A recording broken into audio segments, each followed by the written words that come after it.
Hello, everybody. Welcome to Nightmare Echoes. I'm your host, Eleazar. I'm joined again by co-host Margo. Margo, how's it going? It's going good. Hello.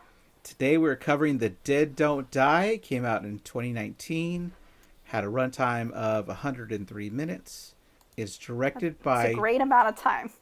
Why isn't everything 100 minutes now? Why do we have to have 2-hour and 3-hour movies? Some of them are long. It's directed by Jim Jarmusch. Did I say that anywhere? Yeah, you got it. Awesome. I just knew I'd have to correct you on that, but you got it in one go. Who did other movies like Only Lovers Left Alive, which you had me watch and is amazing.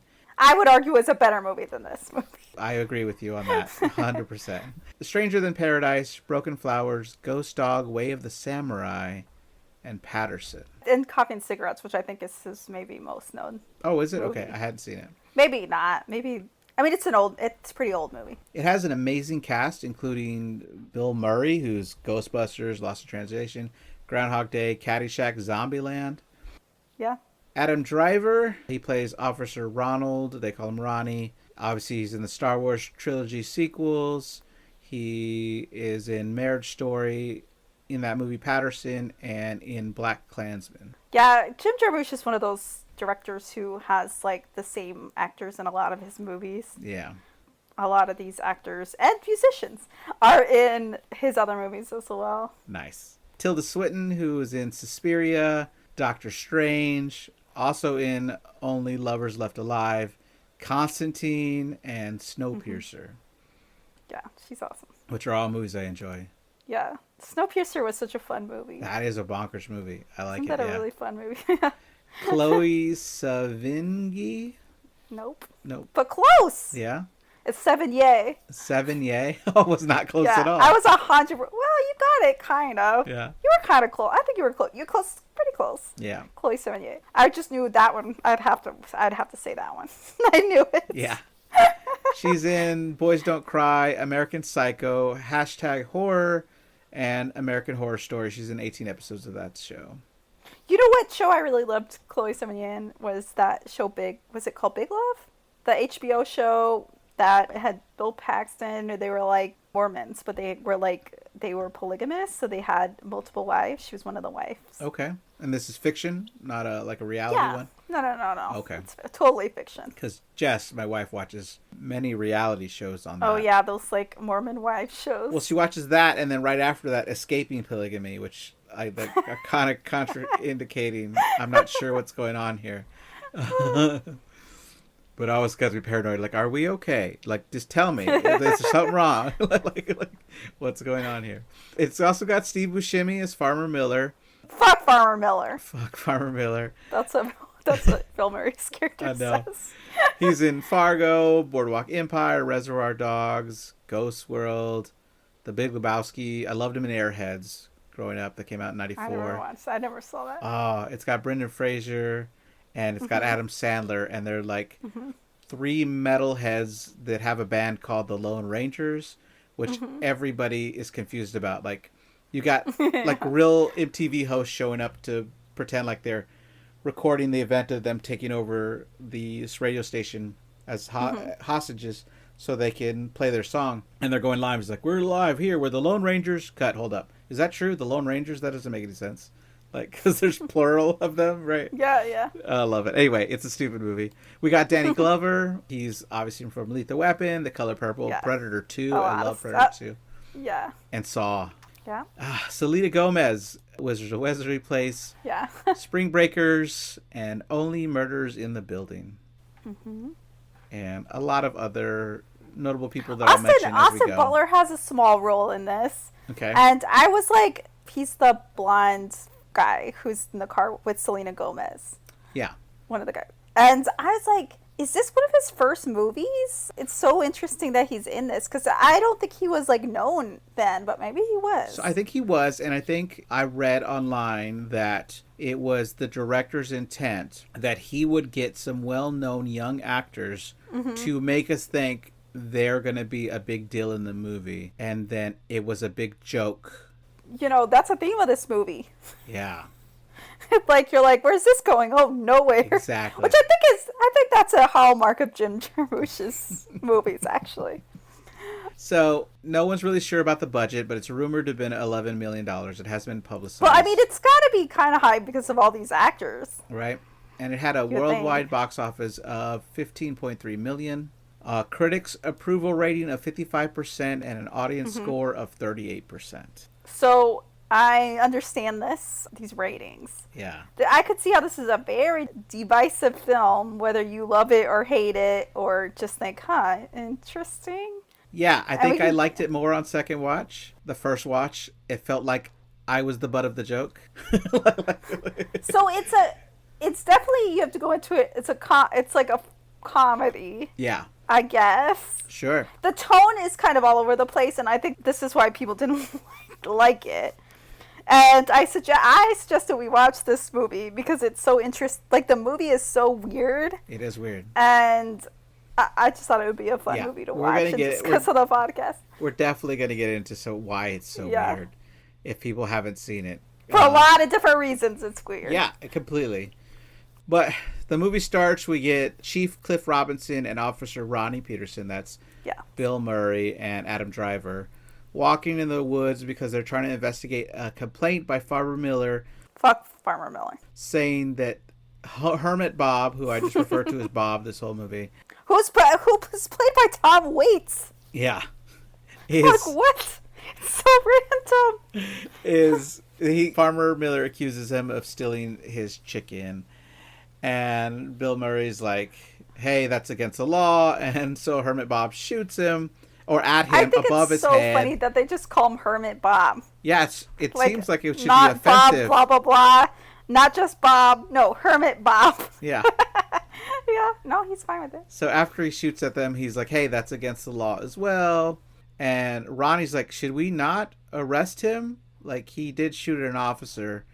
But they just let him be, and they kind of go off. Yeah. On the way back to their car, Bob yells, fuck you! Like, it's so crazy. And then we get the opening credits with the song The Dead Don't Die by Sturgill Simpson. Oh, I love that song. Oh, do you? Because I do not. I'm just kidding. They kept saying that. Yeah. They kept saying, oh, The Dead Don't Die by Sturgill Simpson. I love that song. Yeah, it's so ridiculous. This was an ongoing joke in the movie. It was. On the car ride back, Ronnie wonders if they should bring him in one day.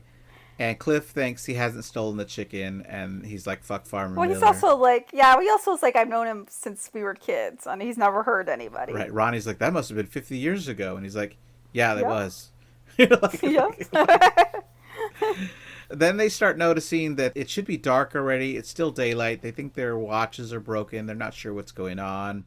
And Ronnie says, yeah, this isn't going to end well. Yeah. Which seems like a weird thing to say so early when anything's happening. You don't know what anything's happening. Right. Is this when they talk about the song? They will in a little bit. So, okay. You can go into it. Yeah. I'll just say it now. There's a few fourth wall breaks in this movie. Mm-hmm. Towards the end, quite a large one. But right now, they're talking about the song "The Dead Don't Die" by Sturgill Simpson. Great song. Just kidding. That's not my thoughts. The song is fine. I don't have anything against the song. But Bill Murray's like, why does this song sound so familiar? And then Adam Driver's like, it's "The Dead Don't Die" by Sturgill Simpson. He's like, yeah, but it sounds so familiar. And he's like, it's a theme song. That's because it's a theme song. And I was confused, and I was waiting for him to be like, to what? To a show we both watch? To a movie that we saw last night? When I first saw this movie, I'm like, is this a popular song? I've never heard of this song. I was so confused. Like, what? We do, around the same time, get a news report over the radio talking about how the daylight is off. Mm-hmm. They keep talking about this type of energy farming that we do called Polar Fracking. It's the Polar Fracking. That is to blame. But no. The Polar Fracking is not to blame. That's coming from the energy, the energy leaders? Energy, whatever. Yeah. Yeah, right, yeah. Like, yes, the Secretary of Energy or whatever it is. This news broadcast over the radio that kind of cuts out a little bit reminds me of Night of the Living Dead, the way that happens in the opening of that movie. Yeah. There are some more references to Night of the Living Dead that we could get a little bit later. So they make their way into the town, And we see it's called Centerville, a real nice place. A real nice place. Population 738. They drive past the Ever After Funeral Home, the Centerville Detention Center, which has to be a lot of their population. Juvenile. It's the Juvenile Detention Center. Yes, thank you. Yeah, I wonder if they're part of the population. I think they would. Like, are they counted? Are they just there? It's just there, but not actually counted as I think the it is population. because when I was in Commerce, Texas for college, the population counted the residents that were in school, and we made up 90% of that population. Well, I have to say there seems to be like 10 people in this town. That's what I mean. I think it's... So, although there's quite a lot of dead people. Yeah. Like, you're not wrong. Why is there so many dead people in this small town? But, yeah. Yeah. Okay. And then still see more of this town. We see the Moonlight Motel, Bobby's Gas and Stuff, which is out of cigarettes because the sign just crosses it out. We pass by the diner, and we see that they are brewing coffee inside. So I was just going to say, these are pretty much all our these are all our locations for the movie. Right. Barring Farmer, whatever his name is, Farm, and the police station. This is like everywhere we go in the whole town. Right. And so we see that inside is Farmer Frank Miller, who I instantly don't like because he's wearing a red cap that says, Keep America White Again.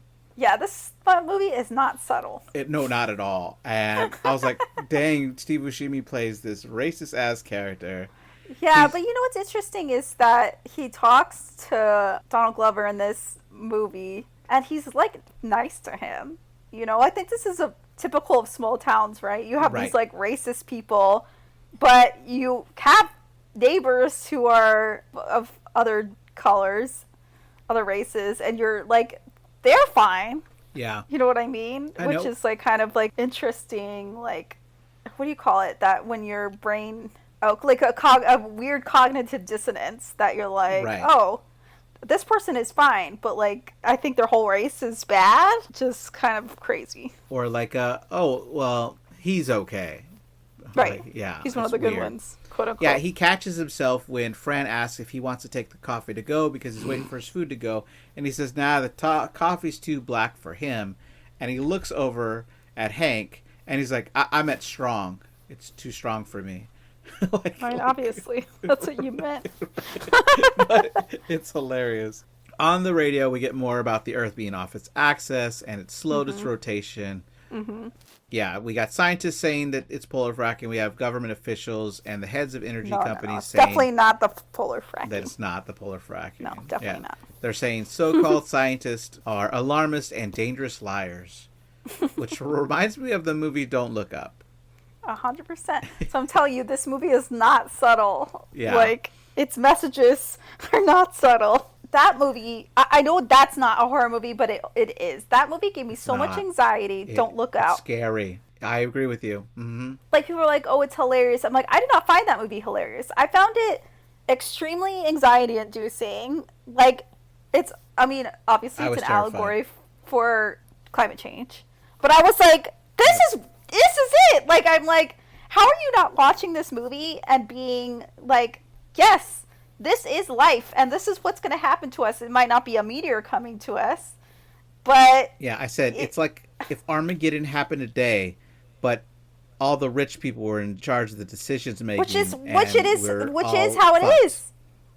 The worst part of that movie. I'm sorry, we're talking about another movie. Was when they solved the problem, right? They solved the problem. It was all going to be okay. And then the rich people are like, you know what? Never mind, because we got to make more money. I'm like, there's a rare metal on that asteroid. Literally, that's what's happening right now.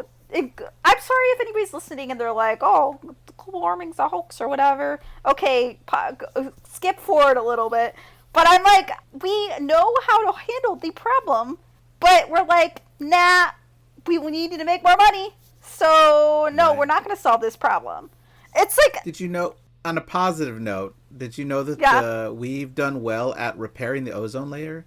Like, we stopped using enough projects that it's repairing itself? I do know that, and that's another layer of frustration. It's because we have, like, this similar problem has happened before, right? Which was the ozone layer was thinning, and we discovered it was because of the stuff that was in air conditioning and, like, in aerosol cans and stuff. aerosol cans, and we just banned it, right? Yep.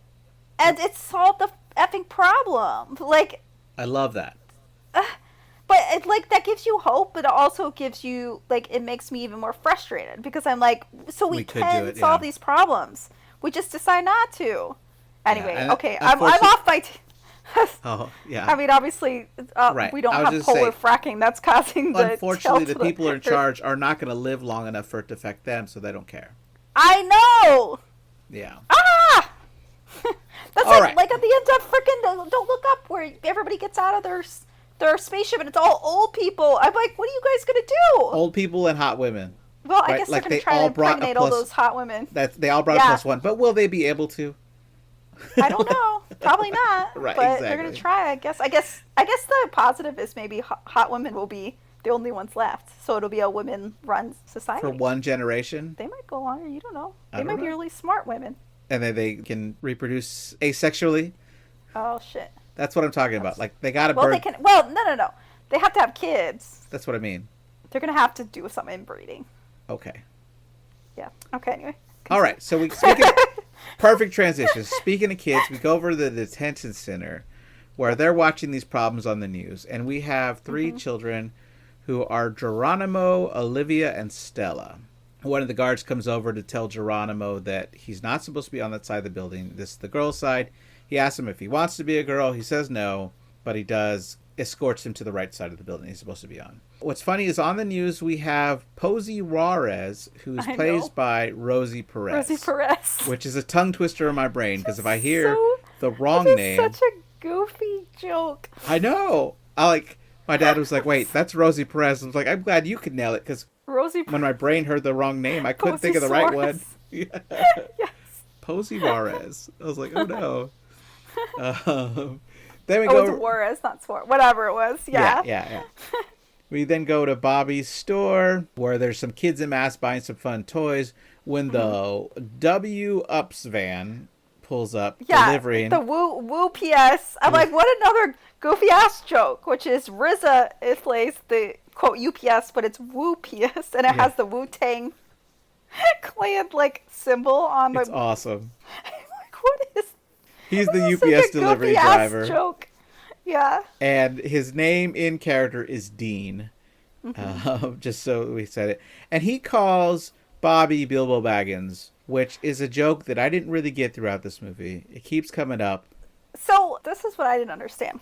So he calls him Bilbo, but like as a friendly nickname, right? Right, yeah. And I'm like, is he into Lord of the Rings? Because he doesn't seem to be into Lord of the Rings. And then later characters call him Frodo. And they're saying that, they're saying that his name sorta kind of rhymes with Baggins. Bobby Wilkins, what's his last name? I think. What? I think it's Bobby Wilkins. I thought they were making fun of him for being a nerd. Well, according to what I could find online, it's a multi-layered joke. The joke was supposed to be... I guess it's too deep for me. That's what I agree with you. Okay. According to what I read online, the joke was supposed to be that everybody thinks he looks just like Elijah Woods, but he doesn't look like anything like Elijah Woods, which makes the joke funny. Not work. Ha ha. But you don't get that. I never got it. Yeah. It's like an inside joke that only the filmmakers get. Right. But you're right. Dean is really friendly with Bobby. He even brings him some comic books for his collection. They're on him. He's really happy. They seem like good friends. And he asked him to give him some words of wisdom as he drives off before their next visit. And he tells him the world isn't perfect and appreciate the details. And he is in awe of this stuff. Yeah, I don't know what that was about. But we'll learn in this movie a lot of things just are. Right. They just are in there. With no explanation. So not to confuse Bobby with Hermit Bob, but we see he's going around looking at the mushrooms, collecting some to eat, but he's noticing that some of the mushrooms don't belong there. Like they're growing in the wrong spots. Yeah, are they growing in the wrong spot, or they are not native, or they're growing at the wrong time of the year? We don't know. Right. But he says they don't belong here. Okay. Yeah. I guess we're seeing more stuff being weird around town. And speaking of weird, another great segue. We cut to Danny at the Moonlight Motel, Mm-hmm. who's putting out cat food for his cat, or his multiple cats. And I knew he was going to do it before he did it. He Ew. sticks the spoon in his mouth and licks the rest off, I not hope that wanting to was waste tuna food. fish and not cat. I was like, oh. Yeah, I like, agreed. that's crazy. And then on the news, we see reports of someone in Harrisville who her cat has clawed her arms, drawing blood. Yeah, they're saying that the animals are acting weird. They're hiding, and then they're acting aggressive. Then we cut to Frank's house where he's trying to get his dog over. His dog's hiding under his Chevy pickup truck. Like, as he calls him, the dog kind of freaks out and runs away instead of coming to him. That's when he notices that his cows are all missing, and then he realizes that every chicken has fled. Yeah, he's like, where are my cows? Where are my chickens? Yeah. And then we see that Bob is over in the woods staring at him with binoculars.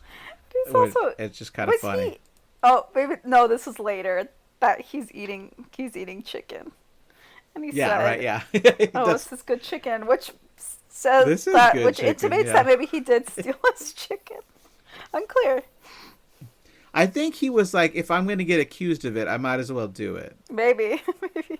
Like, maybe, but I don't know, Another thing is all these animals disappear, but we never find out where they go. We see the cows later just roaming, but where are they going? Don't know. Too. Oh yeah, I know. Mm-hmm. There's a lot of fan fiction opportunities in this movie because thank you. so you're like, what happened to this person? Oh, here's the sky's a limit to describe what happened because you don't know. And the people we do find out about, some of them are bonkers. But, all right. So at the police station, they have the body of Mallory O'Brien, played by Carol Kane, who is from Addams Family Values, The Princess Bride, and Scrooged. I loved her in Scrooged. She's also in one of my favorite shows. Oh, Unbreakable Kimmy Schmidt. Okay. She plays the like friend / landlord. She's hilarious in that show. But yeah, if such a famous actress in the movie, barely at all. She mostly is just a corpse. Yeah. She's just dead the whole time, and then she has like one line, which we'll learn later. Yeah, they say that she smells like Chardonnay, and then we see that Mindy is there. We meet Officer Mindy. She's drinking coffee from the diner. She's another police officer. So there's only 3 police officers in this whole town, which makes sense. In this whole town. It's small. It's so small, right. Yeah. And they're talking about how a coroner from another city is going to come pick up the body because our coroner is full, has 2 people that were struck by lightning. They were golfers, and they are the Logans. Oh, so I thought it was just because she was getting buried in the other town. Oh, I don't know. Well, I'm whatever. Not sure. It doesn't but that really could be matter. It, yeah. It does not matter. It doesn't. As Mindy gets up to leave, Ronnie jumps up to help her put her jacket on, which she says is unnecessary. Offers her a ride home, but she's like, "No, I have my own car. You know I have my own car." She makes this joke like, "Can 2 people even fit in your smart car?" Smart car? He goes, "Yeah, very comfortably." And so they're still worried about the daylight. It's interesting. And so here's another storyline that goes nowhere, which is you have this little flirtation between Ronnie and Mindy, and literally just goes nowhere. Yeah. Okay. So we find out that Cliff is going to spend the night alone there with Mallory in the other cell. He's going to sleep in the cell next to her. He makes a line that it might bring back old memories. What is that about? Did they have a past? I don't know. I don't know. Or did he sleep in the cell before? I don't know what that means. Yeah. I do not know. I was like, what? And then we get another line where Ronnie says, "This is all going to end badly." Yeah. At the diner, we have Hank, Fran, and Lily. They're just talking before Hank says he's got to go because it's so late. He's got to be at the store early in the morning. Yeah, the hardware store. Hardware store, yeah. That was one of the locations that was not on our tour. So okay. Yeah, the hardware store as well. I forgot to mention that. And then Fran is interested in Lily's boss, Zelda Winston, who is the coroner. And she says she's got really weird eyes. She tells her that there is a big Buddha there and some samurai swords. They also keep saying she's Scottish. So Yes, she's Scottish, right? that Yeah. explains her weirdness. She's Scottish. Which is true of the actress. Well, yeah, she is. I mean, maybe not the character, but the actress is Scottish. That is true.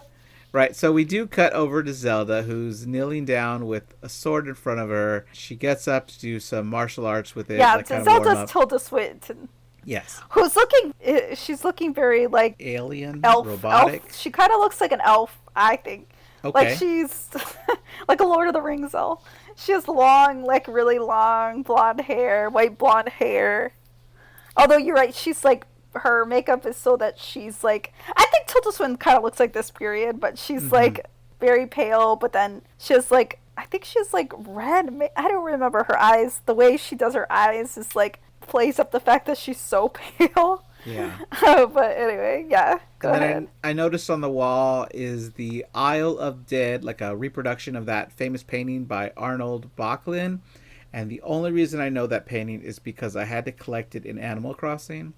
Oh. Which I thought was funny. I was like, I know that painting. Like, what the heck? And Zelda kind of looks in on her corpses and sees that one of the arms of one of them has fallen out of place. And so she puts it back and tells them both to stay put. Yeah, she's not very concerned. Right, and as she leaves the room, we see that one twitches again, and she kind of looks back like, did you move? Yeah. It's finally dark at the police station. We see that Cliff is sleeping. Wait, was she doing her samurai sword stuff in this scene? Did you mention that? Yeah, And I did mention that before the painting. Yeah, so she's into samurai swords for some reason, and she's a giant Buddha, and then she says something, I don't know what she says, but it's something to do with Buddha. Anyway, I'm just like, huh, okay. You have this supposedly Scottish lady Yep. doing samurai swords in front of a giant Buddha. Okay. So at the detention center, we see that Olivia has to wake up Stella because she's having a bad dream. Mm-hmm. We then check up on Hermit Bob, who is staring up at the moon, and we see that this blue purplish aura is surrounding it. Okay, so they keep talking about this polar fracking. But what does polar fracking have to do with the moon? Who knows the effects it could have, Margo? It's put the Earth off its axis, but for some reason that makes the moon have like this weird, like purple-green glow to it. Like it has some kind of magic radiating off of it. Something. Zombie I magic. don't know. Yeah. And then we get our first two zombies played by Iggy Pop and Sarah Driver, who is not related to Adam, but she... Sarah Driver is the wife of Jim Pajarmush. Or I don't know if they're married, but it's... Okay, yeah. She's worked on other projects with him because of that. It's his partner, wife, whatever. Yeah. And so they're credited as female coffee zombie and male coffee zombie. Yeah. Again, a random famous person pops up Iggy Pop. Just I know. Okay. Wow. Right. Yeah. Whoa. All right. With very little to do, but he's in it. I'm like, oh. Okay. They go to the coffee shop or the Yep. diner, and they kill Fran and Lily, and before they each drink a whole pot of coffee. Mm-hmm. And I do like to note that it's pretty gory here. You know. Very gory. Yes. Coffee. Yeah, extremely gory scene where they're eating them. Yeah. Not their brains, which they do comment on later. Right. But they're just like taking chunks out of of the bodies and eating it. It's pretty disgusting. It's daytime again at the police station. Cliff is woken up by Hank, who's calling him to tell him about the diner. So he drives over there with his flashing lights on.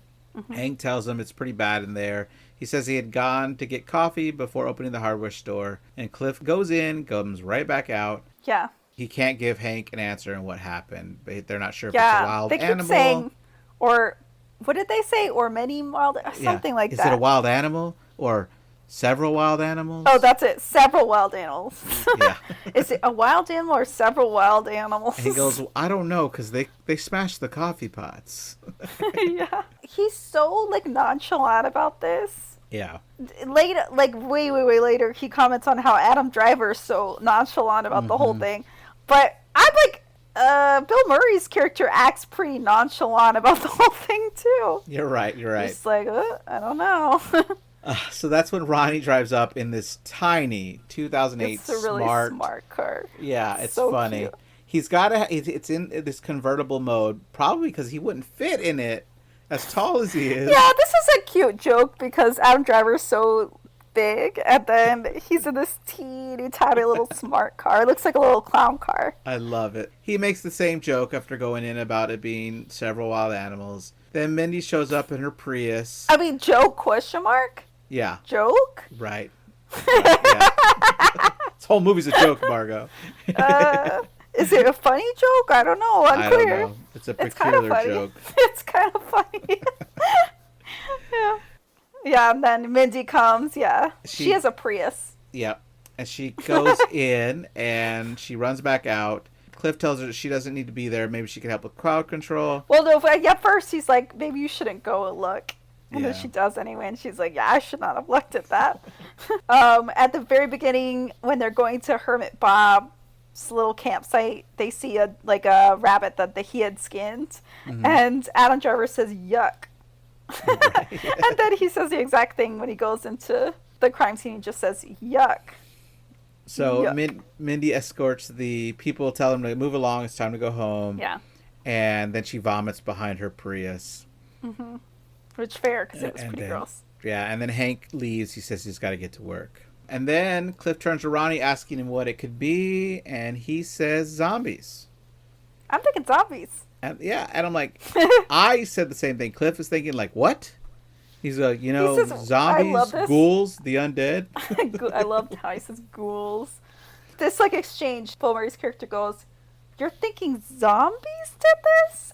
And he just goes, "Yep." And ghouls is what they refer to them in Night of the Living Dead. They never say the word zombie, which is funny. It's probably. I'm sure that was a. But my brain was like, reference. what rational person would jump straight to zombies? Like in a world that just never had them before. Reason. He has a reason to think it's zombies. I got it, but in Just first the same viewing, reason why he knows it's going to end badly. and he knows it's the theme song. Yeah.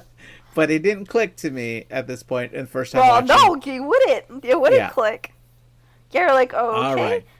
So that's when 38 minutes into the movie, we introduce 3 new characters, Zoe, Jack, and Zach. Yep, we sure do. They're in a 1967 Pontiac Le Mans, although in the movie, Adam Driver calls it a 1968. And that's because this is the car from Night of the Living Dead, which is often confused on the year that it's supposed to be. Oh, okay. So it's like a commentary on that. But they're played by Selena Gomez, Austin Butler, and Luca Sabat. They're worried that they don't know why their cell phones don't work. They try the radio, and of course we get the Dead Don't Die, and Zoe Selena loves that Gomez. song so much. Yeah, she says, oh, I love this song. Sturgill Simpson, The Dead Don't Die. I'm already sick of it. Well, you and Bill Murray. Bill Murray's character. So they stop for gas, and they start to say hi to these kids, and the kids are like, eat me. When I first saw this movie, I'm like, what the fuck is this song? Like, Yeah. I don't understand. Like, why do I not know this song? Everybody knows this song. I don't get it. I just figured I just don't listen to that like folk country kind of music. Same. I'm like, I guess I'm just not a huge country person. Like, I don't know. I'm like, no doy. This song is made for the movie. They just know about it in movie. That makes so much sense, right? Then he goes inside. It gets my attention when Zach says flesh-eating zombies, and it's just these toy figures. And he's like, they make a joke asking if you get a lot of zombies around this part, and Bobby's answer is, it depends, I guess, which they're confused about. I'm confused about. Yeah, Jack calls him Frodo instead of Bilbo. Which I'm confused about. Yeah.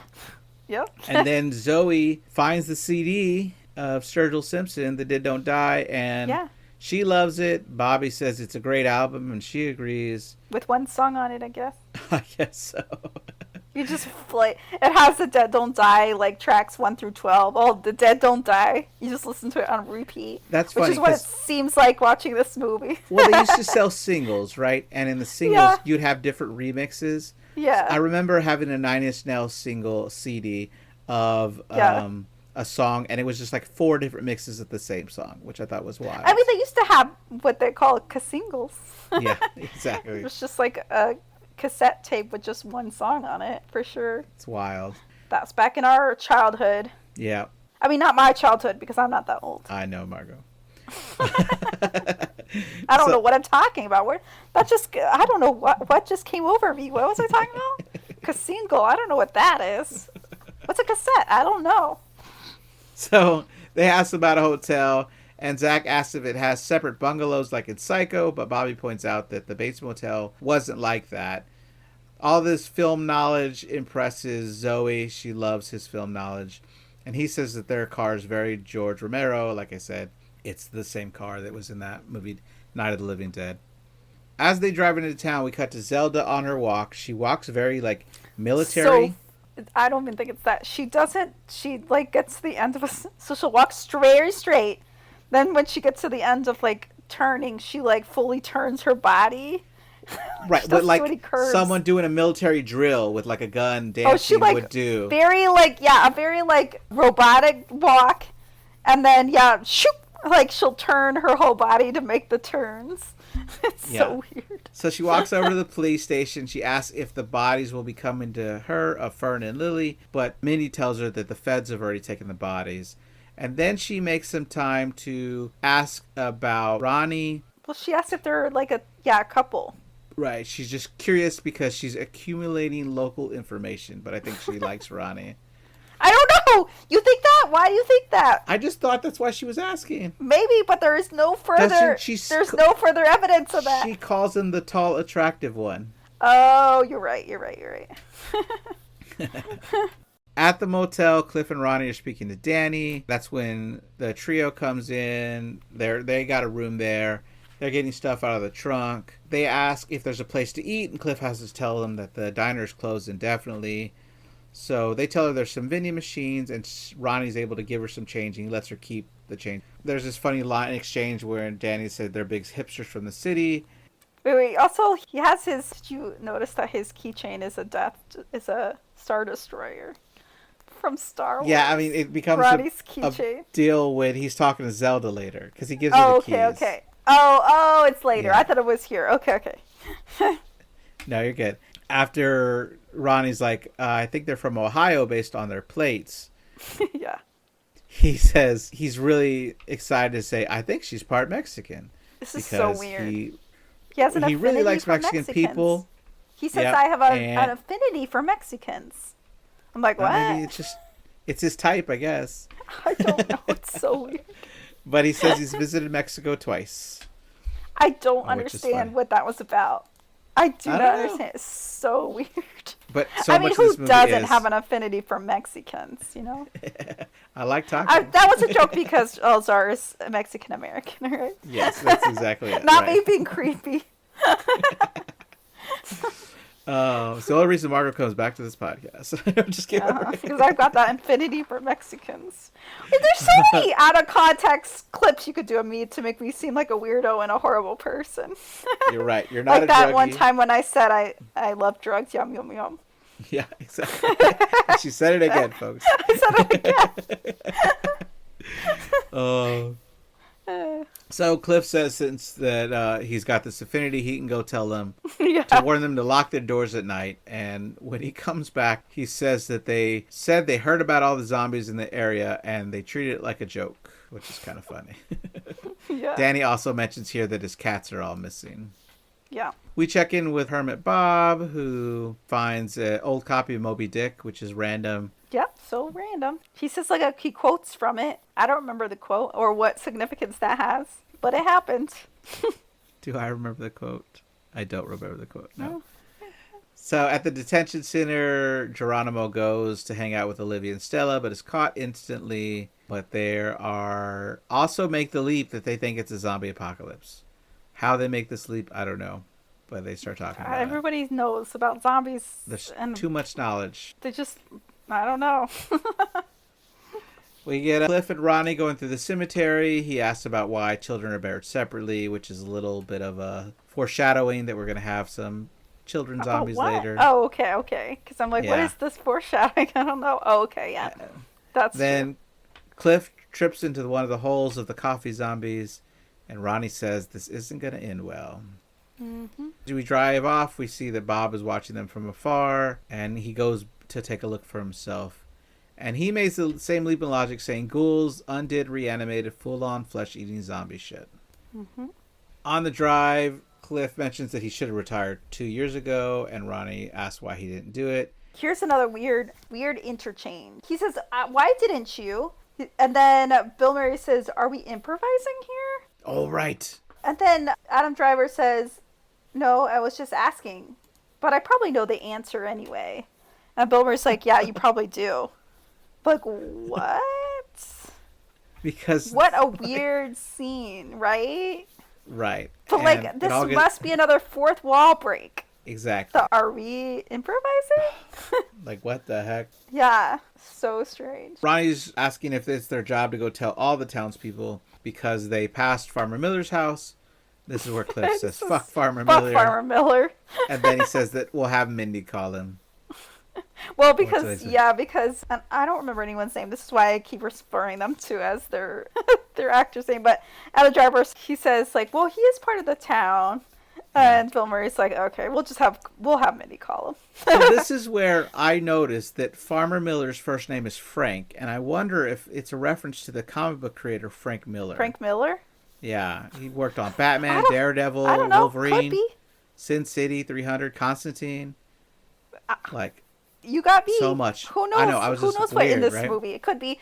There's a little bit of comic book like references in it. It could be. Yeah. Cliff asks how to kill a zombie, and Ronnie says that you have to kill the head, decapitate it. And then this leads us to Bobby over at Hank's store holding an axe and having the same conversation. He's basically getting a toolbox. This same exact weird phrase, kill the head. Is that in some kind of classic zombie? I don't think so, right? I don't know. Kill the head? Kill the head? There's what a hundreds weird of way zombie to say movies that. out there. Okay. I've never heard it, but maybe I just don't remember. But yeah. Yeah. It's like, what a weird way to say that, but okay. And then we also see that the big city hipsters are watching the news, and they go to lock the door in case. And that's the end of them. Right. It will be, right, yeah. It's night again, and we're seeing more bodies rise. Danny's still looking for his cats, and it's dark already, even though it's 5 p.m., so he doesn't notice it at all as zombies walk up behind him, one saying free cable, and he's like, you're sure right it is, as he turns around and gets eaten by 2 zombies. Free cable. Cliff and Ronnie arrived at the police station with lots of zombie-killing supplies. Yeah. Because they stopped by the hardware store. And Hank helped them to get them because the Hobbit kid was there and recommended stuff. Yep. Mindy doesn't understand what they're saying about zombies, and they're saying it's... Mindy's the only one acting, like, reasonable in this whole movie. Except she's on the side that... The news said that it wasn't the polar fracking. I know, but still, I'm just like, yeah, or normal people like, no way, zombies, Yeah. what are you guys talking about? Right. Like, there's no way it's zombies. And she keeps freaking out, which I'm like, yeah, why is nobody in this movie freaking out? They're all like, all right, Yeah. let's kill these zombies. As to prove the point about the zombies, that's where Mallory stands up saying that she wants Chardonnay. She literally just says, Chardonnay. Yeah. And that Carol Kane voice, which I can't do. And then Cliff shoots her in the body twice, even though they have already talked about having to destroy the head. Yeah. And so then Ronnie comes up and chops her head off with a few swings. He has to hack off. But the head's still alive, and so Mindy screams as Cliff shoots the head. Never again is it in the rest of the movie. I know. Whatever. Yeah. We cut to Zelda, who's like painting the Logan. Wait, after Ronnie chops off a head, Bill Murray's just comment is like, "Oh, you have a good arm." Yeah, you played some minor league baseball, right? Didn't you? He's like some class A. Yeah, like, it's so hilarious. Yeah. Oh.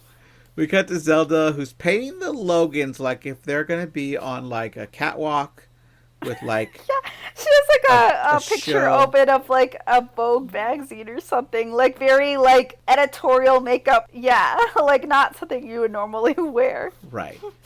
And she gets mad when the zombies sit up. First they keep opening their eyes, and she's like, stop that. Yeah. Then they eventually sit up. She tells them they're acting inappropriately and slices both their heads off with one fell swoop. With her samurai sword. And she says that's so disappointing because she had them looking so bonny. So bonny. Back with Frank Miller, who's got a zombie at his door, and the zombie grabs him. He's able to just blow his head. Fuck Farmer Frank. I just said funk. Fuck Farmer Frank. I mean, if you're that into him, you know. Oh, yikes. That's not what I meant. I know. He's grabbed by a zombie, and he's able to pull the trigger of his shotgun, blowing the zombie's head off, which turns into this, like, chalky dust kind of like suit. Yeah, the zombies kind of like, they have, instead of spraying blood, which is interesting because the people who died was extremely graphic and gory. But the zombies dying is not, because they just have like black dirt or dust or something instead of blood. Right. Yeah. Then we cut to Bobby's store, which looks like it's been looted, and we see a bunch of kids that are craving candy and Snapple. I think this is where I would be the zombie Snickers. craving Reese's. If I don't have to worry about my weight anymore, I'm eating all the Reese's I can. And this is where I was thinking, wow, there's a lot of dead kids in this town. A lot of dead kids. And they're like, they're not wearing like old timey clothes. Most of them, they're wearing like modern day clothes. And like, what happened? Was there a school bus crash? Like, why is there so many dead children? We also see that Dean has also become a zombie. Yeah, Dean, the delivery driver, played by Rizzo. Exactly. We don't see him become a zombie, but there he is. Then the town is overrun by zombies, and we hear some of their wants, which are Wi-Fi, Bluetooth, Xanax, and Oxy. Mm-hmm. Which, like, you're still in pain, girl? Like, what's going on? At the hardware store, Hank and Bobby are working hard to board up the door. Bobby shoots one in the head, and Hank goes for the body and has to be reminded to kill the head, which he then chops off with gardening shears. Mm-hmm. At the detention center, we can hear the guards are dying, and Geronimo, Olivia, and Stella hide in a closet. In the police station, they're talking about marauders or gathering in cemeteries before they go wreaking havoc in towns. Like, the news is still trying to cover this up. Mm-hmm. Minnie asks if they shouldn't be telling each other that it's going to end well and all go away like a bad dream. Oh, yeah, she's like, isn't this time for us to all say it's going to be fine? Like, everything's going to be fine. And then Roddy says, I don't think I can tell you that, Mindy. Like, it's so deadpan. Like, no, I don't think I can tell you that. But then Cliff does. Cliff says, it's all going to be okay, Mindy. It's going to go away like a bad dream. And then, of course, Ronnie says, I can't agree. It's going to end badly. Right. Then we see that zombie Danny has used his key to get into the hipster's room. I guess? Well, you see the key on the door. Oh, you see it. Okay. Because my brain was like, wait, they locked the door, but that's what I thought too. Okay, so I missed this part. Yeah, all right. And so he's walking out with one of the arms and saying Cleveland. It looks like Zach's severed arm. Back with Bob, he sees a bunch of crows flying and says the line, that's what I call a murder of crows. Mm-hmm. Okay. Sure. Zelda's now walking through town with her sword and taking out zombies with ease. Very, very calm. Extremely calm. And the cops are watching her, saying she's doing good it like with that sword. Like, I'm just going through for a stroll. This is where Cliff says she's Scottish, and Ronnie's completely shocked by this. Like, she's Scottish? like I don't know why that's so shocking. They let her in, and she asks Cliff for his plan of action. And he says that him and Ronnie should really be patrolling the streets, but Minnie doesn't want to be left alone. So Zelda says she'll watch the police station, and they ask her if she doesn't mind staffing the desk, and she says she thinks she can handle that. Before she leaves, this is where she asks for Adam Driver's or Ronnie's keys. Oh, okay. And he hands them over, and you see a Death Star there. And she's like, ooh, Star Wars, great fiction. And he says, yeah. No, it's not a Death Star. It's a Star Destroyer, Eleazar. Get it right. I was a quiz. Sheesh. You passed. Oh, my God. You passed. Good job. Yes, it's a Star Destroyer. My bad. I wrote it right in my notes. And she says, Star Wars, great fiction. And he says, yeah, and stops himself from saying more, like if there's more to talk about there. Which is really funny. Mitzi should have stayed with Zelda. Hello. She would have been safer. But what would happen in the end? I don't know. Maybe she would have... I don't know. Who knows? Exactly. They drive through the road really slowly while ominous music plays. Yeah. Ronnie asks Cliff to slow down so he can open his window, and he slices a head off. These type of zombies are the zombies that are like, you're only getting killed by numbers. Because they're slow, very easily evaded. If you have a shotgun, you can kill them pretty easy. Right. It's just they're going to overwhelm you with numbers. Right. Right. And you could run out of ammo. Right. But it's not like the, modern, quote-unquote, modern zombies that are running at you crazy. Yeah. Which I would say I think the first movie to do it, I could be wrong on this, was 28 Days Later. I think so too. But also, again, those were not actual. I'm not saying again. I'm sure we've talked about this outside of the podcast.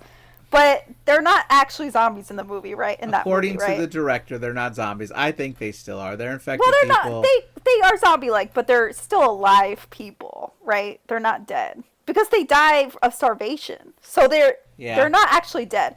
Whereas these zombies are reanimated dead people. Right, they're a different type.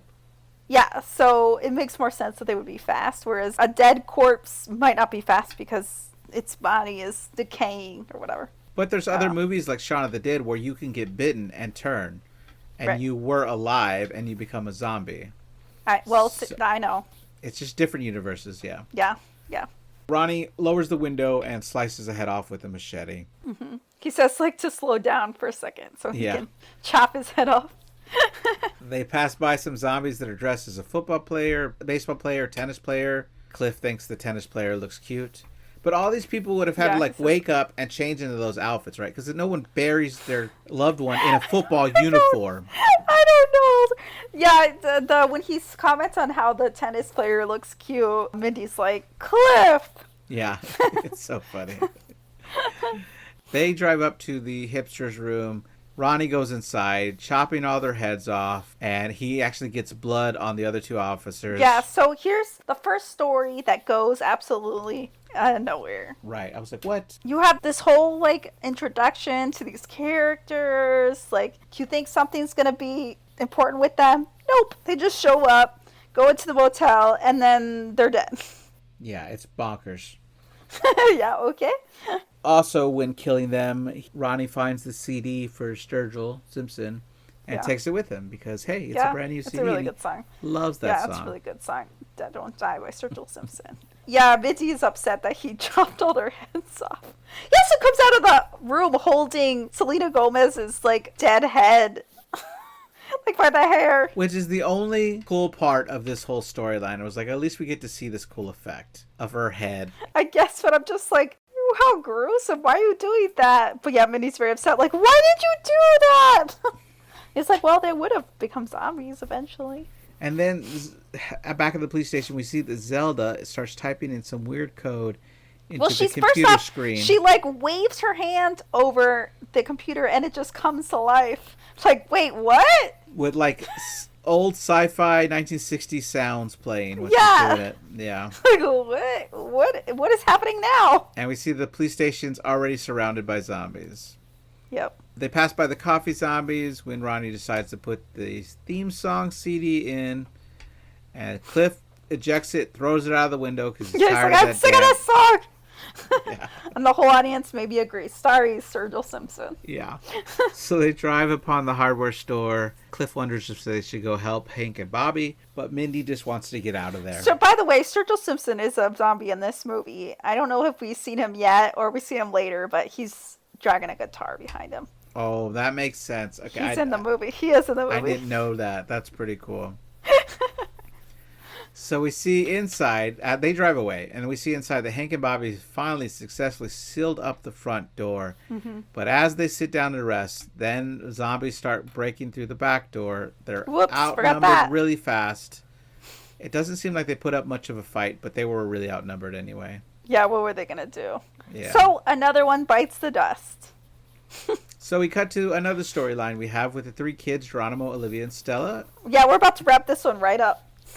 They escape the detention center. Uh-huh. They run into the street, but they're evading the zombies fine. Yeah, and then one of them says, "Ooh, I know a good place to hide," and they run into the woods to never be seen again. We never see them ever again. I'm like, you've got to be kidding me. That's it. The end.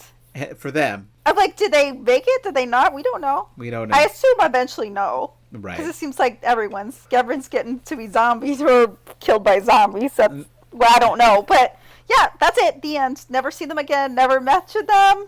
Nothing. And this is where Hermit Bob has caught a chicken, and he's saying that it's good chicken. Oh, because he's watching Farmer Miller get killed by zombies. That's right, which is like a great... He's like finally got overwhelmed by zombies. I'm happy with this death. Yeah, he's watching him get killed, and he's eating the chicken, and says, good chicken.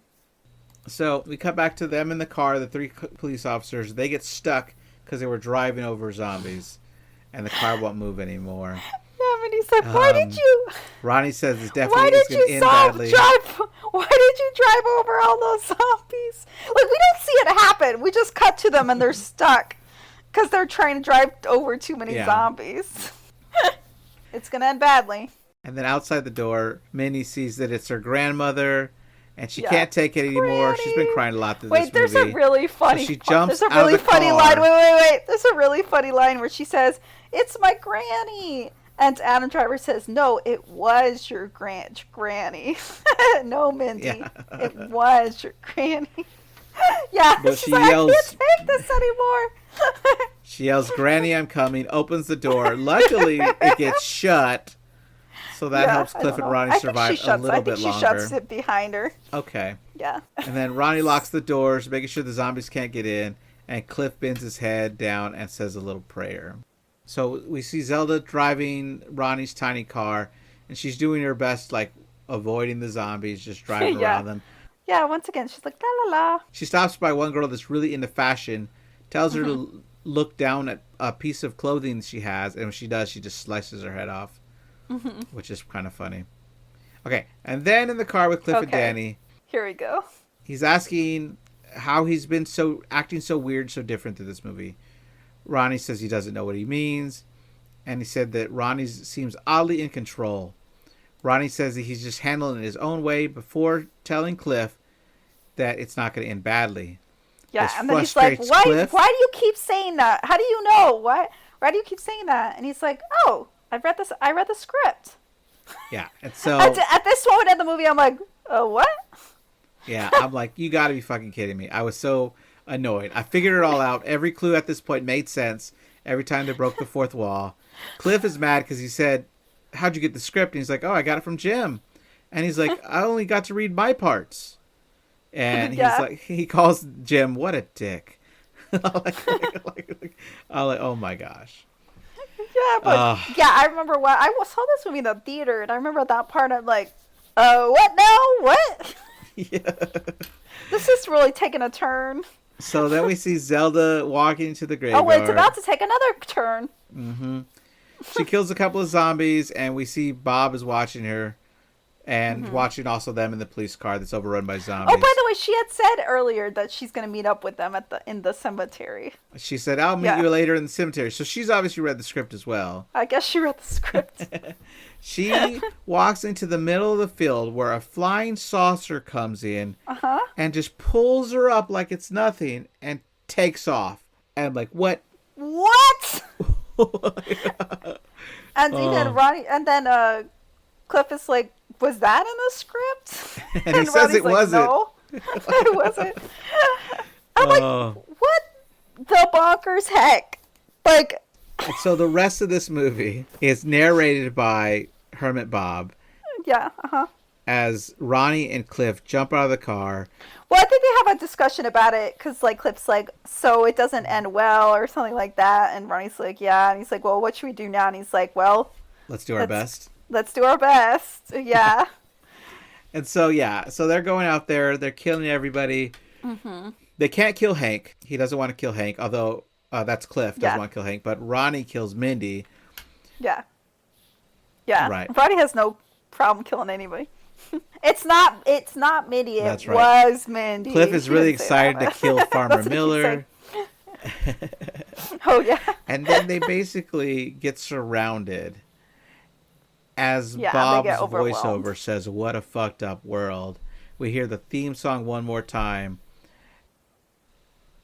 He's also like doing a voiceover about how people are like to consumerism and blah, blah, blah. And I'm like, what? Is that the point this movie's trying to make? Okay. And so all right. The movie ends with the theme song. And I'm wondering... Yeah, Dead Don't Die. And this is where I wonder, wait a minute, what about Geronimo, Olivia, and Stella? but the movie's over. What about them? Oh That's my for God, your I'm not doing fanfiction. It's not happening. So, the first time I watched Margo, I was pretty mad. But, yeah, I know. You're I was welcome. like, oh, she got me. And so, I wasn't trying to get you. I feel like the to me, director the got movie me. is Really? the movie is funny, but also what, and also weird, and also like doesn't quite mesh. Like, it seems like a lot of ideas just shoved together and be like, all right, like, and again, I think Jim Jarmusch's like style is kind of like loosey goosey, like la la la. Let's see what happens, but this movie was not cohesive at all, in my opinion. Like, it was not effective. Like, I'm like, what is this? What is happening? We have so many different things going on, so many loose ends, so many storylines that just go nowhere. Yeah, it was bonkers. But in a second viewing, I appreciated the humor more. I was able to laugh at the joke more. I have to say, I wasn't. Yeah, at the second viewing for me too, I was like, I knew this fourth wall break was coming. Right. You know what? You want to know something insane? Is that I completely forgot about the whole UFO thing. That's funny. Like, how do you forget that? Yeah. Right, I was like, oh yeah, that's right. But yeah. Yeah, on the second viewing, I was able to enjoy it more because I knew where it was going, and I got to laugh with them about the fourth wall breaks. Yeah. Which made me enjoy it more. But I'll tell you what, Jess, my wife, will not watch it again. She's like, nope, like, not at all. She's like, oh my God. She's like, you're recording about that movie? I'm like, that's why we watched it. Like, to record about it. Too funny. Oh my gosh. Well, I just thought, it's definitely a different zombie movie. Right. It's different from other zombie movies. I'm glad I've watched it. It's one that I remember being advertised but never saw and completely forgot about. Yeah. And so to watch it, I'm glad I watched it. I'm also glad that you introduced me to the other. That one I really like. That movie I really like. Yeah, Only Lovers Left Alive. Like, that's like a feel-good movie that I feel like I could put it on in the background anytime I'm having a bad day or something. Like, that's a great movie to just have on the background. So to me, that's a successful Jim Jarmusch movie. Yeah. It's kind of like slice of life, kind of like, slow, and like we're just living our lives, and there's like an overarching plot, kind of, but kind of not. That like style he does is in that movie, but it's way more successful than this one. That you're like, what is happening? Like, there's so many weird things that just happen with no explanation at all, and it's not like a zany style movie. That's the thing. Like, if it was like a zany madcap movie, like all of these weird ass like random things that happen would make more sense, but it doesn't. You know? I do. It's crazy. I like that but one. I hope we get to do Only Lovers Left Alive, even though it's not technically a horror movie. It's vampires, so I think it fits. I think one day we'll do Interview with a Vampire. If we're gonna do that. It's the same thing. It's like emotional vampires. Perfect. I love it. We already do Twilight. I mean, yes, for April Fool's What? We did Twilight? What? Yeah, I mean, that one is legitimate scary because it's about It's about a stalker. It's about a toxic relationship. Yeah, a toxic relationship, a stalker relationship. So that's actually pretty scary. All right, everybody, this has been Nightmare Echoes. We have new episodes every Monday. Next week on the podcast is Army of the Dead 2021, which we recorded with Jesse. Please leave a like and a 5-star review on your podcast app of choice. Thanks for being here, Margo. Bye. Bye.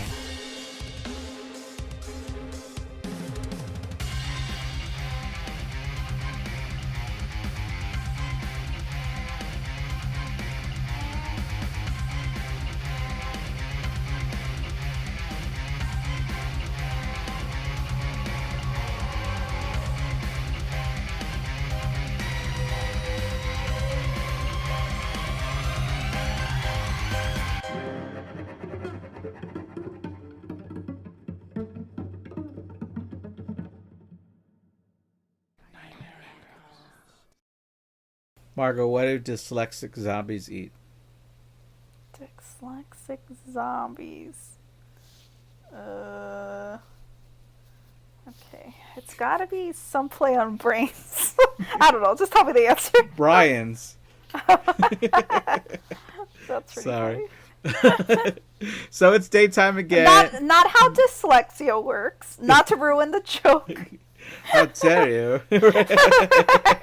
They woke up and read the But a very good instructions joke wrong. nonetheless. Yeah.